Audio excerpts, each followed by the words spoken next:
Good morning student. आज हम लोग स्टार्ट करेंगे नया टॉपिक जो कि है चैप्टर 2 से रिलेटेड। ठीक है, चैप्टर 2 से है जिसमें हम लोग पढ़ चुके थे एटम और एटॉमिक स्ट्रक्चर के बारे में। ठीक, उसके बाद हमने देखा था कि एटम को क्या विभाजित किया जा सकता है। तो कुछ साइंटिस्ट ने उसको विभाजित करके दिखाया और ये कहा कि जो एटम है उसमें इलेक्ट्रॉन, प्रोटॉन और न्यूट्रॉन मौजूद होते हैं। ठीक है, तो आज हम लोग देखते हैं इलेक्ट्रॉन की खोज कैसे की गई या इलेक्ट्रॉन की खोज कैसे हुई। चलो तो ध्यान देना यहाँ पर। ठीक है, इलेक्ट्रॉन की खोज जे थॉमसन ने की थी, जिसके लिए उन्हें नोबेल पुरस्कार से सम्मानित किया गया था। ठीक है, अब देखते हैं स्टूडेंट हम लोग कि जो इलेक्ट्रॉन है उसका डिस्कवर या उसका खोज कैसे हुआ।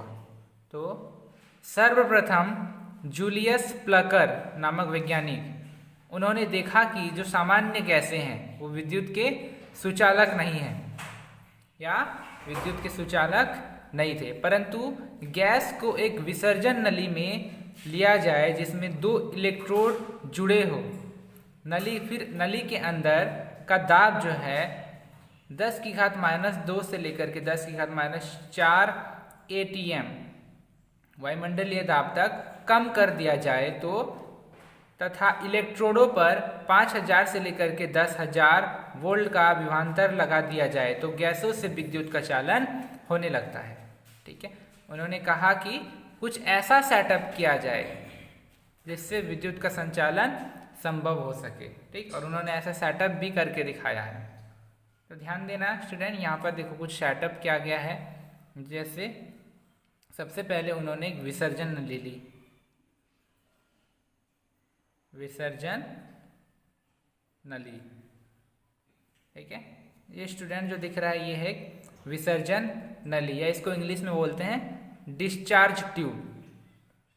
उसके बाद डिस्चार्ज ट्यूब के अंदर उन्होंने 2 इलेक्ट्रोड को रखा दोनों तरफ। डिस्चार्ज ट्यूब के दोनों साइड उन्होंने 2 इलेक्ट्रोड को अटैच कर दिया। ठीक है, जैसे स्टूडेंट दिख रहा है आपको, इधर कैथोड और इधर एनोड। इस प्रकार उन्होंने 2 इलेक्ट्रोड को अटैच कर दिया। ठीक है, और वही इलेक्ट्रोड को 2 वायर से जोड़ करके उच्च विभवांतर वाले बैटरी से कनेक्ट कर दिया जिसका विभवांतर था 5000 से लेकर 10,000 इलेक्ट्रॉन वोल्ट तक। उसके बाद स्टूडेंट पिस्टन की सहायता से, एक पिस्टन की सहायता से इस डिस्चार्ज ट्यूब में उन्होंने 10⁻⁻2 से लेकर के 10⁻⁴ तक का mmHg तक का प्रेशर जो है यहाँ मेंटेन करके रखा। ठीक है, उसके बाद उन्होंने देखा कि जब बैटरी स्विच ऑन कर दी गई तब उन्हें इस डिस्चार्ज ट्यूब के अंदर कुछ हलचल दिखाई देने लगा, अर्थात उन्हें ऐसा प्रतीत हुआ कि कुछ किरणें जो हैं इस डिस्चार्ज ट्यूब के अंदर चमकीले रूप में दिखाई देने लगा, चमकदार रूप में दिखाई देने लगा। और वो किरणें ये जो एनोड का जो इलेक्ट्रोड है उसके पीछे लगी प्रतिदीप्ति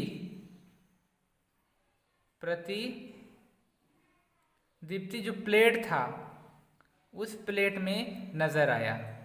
ठीक स्टूडेंट, ये जो इलेक्ट्रोड है इनके बीच में छोटा छोटा सा ऐसे छेद कर दिया गया था ताकि यहाँ से होकर के जो भी रेज पास होंगी वो आ करके इस प्लेट पर टकराएं। ठीक है, तो चलो अब स्टूडेंट उन्होंने पाया कि जो कैथोड से कुछ किरणें जो है निकलकर सीधा एनोड की ओर आ रही थी और एनोड इलेक्ट्रोड के बीच में 2 छोटे छोटे जो होल थे उनसे होते हुए वो प्रतिदीप्ति प्लेट में जाकर के टकरा रही थी, जिसके कारण यहाँ हल्के रंग का या हल्का रंग उत्पन्न हो रहा था।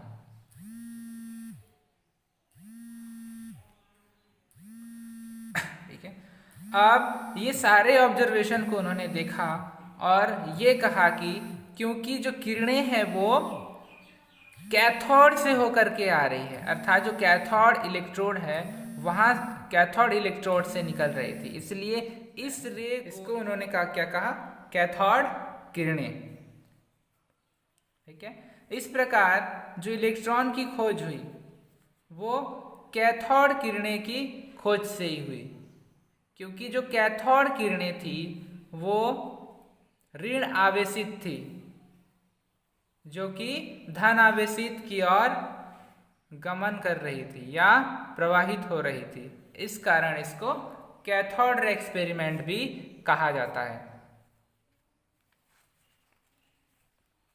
और बाद में इस कैथोड रे एक्सपेरिमेंट को इलेक्ट्रॉन की खोज का नाम दिया गया, या जो नेगेटिव चार्ज पार्टिकल्स थे, जो ऋणायन आवेश थी, उन्हें इलेक्ट्रॉन कहा गया। ठीक है, तो स्टूडेंट इस प्रकार कैथोड रे एक्सपेरिमेंट कंप्लीट हुआ या इलेक्ट्रॉन की खोज हुई। चलो स्टूडेंट, इसके बाद हम लोग देखते हैं कैथोड किरणों के गुण। कैथोड किरणों में कौन कौन से गुण पाए जाते हैं। पहला तो स्टूडेंट जो कैथोड रे है या कैथोड किरणें हैं वो सरल रेखा में गति करती है, अर्थात इसको अगर हम एक्सपेरिमेंट करके देखें तो कैसा होगा, ध्यान देना। ठीक है, सेम सेटअप करते हैं हम लोग जो कि पहले किए थे। उस सेटअप में इस बीच में जो डिस्चार्ज ट्यूब है, जो विसर्जन नली है, उसके बीच में कोई अपारदर्शी वस्तु रख दी जाए, तो इस अपारदर्शी वस्तु का परछाई उसके पीछे की ओर दिखाई देता है, जिससे ये साबित होता है कि कैथोड किरणें सरल रेखा में गति करती है। दूसरा है कैथोड किरणें ऋणावेशित कणों से बनी हुई होती है। कैसे, ये भी हम एक्सपेरिमेंट में देखते हैं। ठीक है, तो सेम सेटअप यहाँ भी किया गया और इस डिस्चार्ज ट्यूब के दोनों तरफ मैग्नेटिक पुल स्थापित कर दिया गया, अर्थात N और S का जो मैग्नेट होता है उस मैग्नेट को दोनों तरफ कुछ इस तरह से रखा गया जिसके बीच में ये डिस्चार्ज ट्यूब आए, ऐसे कि ये है स्टूडेंट मैग्नेट। ठीक है, और ये इधर भी मैग्नेट जिसका दोनों पोल है S और N। ठीक है, उसके बाद ये पाया गया कि जो कैथोड किरणें थी वो धनावेशित, अर्थात जो मैग्नेट है धन आवेशित मैग्नेट S, ये S है और ये N है, तो धन आवेशित मैग्नेट अर्थात S की ओर बैंड हो गई। जो सरल रेखा में गति कर रही थी कैथोड किरणें, वो धनावेशित मैग्नेट की ओर झुकी हुई दिखाई दी। इससे ये साबित हो गया कि जो कैथोड किरणें हैं वो ऋण आवेशित कणों से मिलकर बना हुआ है। अगला इसका प्रॉपर्टी देखते हैं। कैथोड किरणें द्रव कणों से निर्मित होती है। इसका भी एक्सपेरिमेंट किया गया और डिस्चार्ज ट्यूब के अंदर एक पैडल चक्र रखा गया और ये एक्सपेरिमेंट किया गया, तो कुछ देर बाद देखा गया कि पैडल चक्र घूमने लगा, जिससे ये साबित होता है कि जो कैथोड किरणें हैं वो द्रव कणों से या पदार्थ के कणों से मिलकर बना हुआ होता है, जो पैडल चक्र को गोल गोल घुमाता है। अगला जो प्रॉपर्टी है आयनन क्षमता।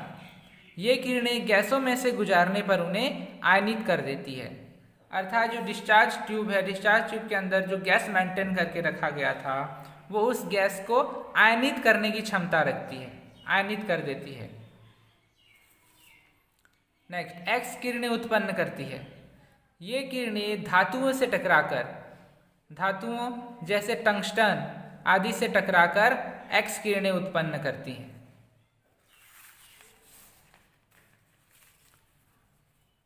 छठवां प्रॉपर्टी है इसकी विभेदन क्षमता।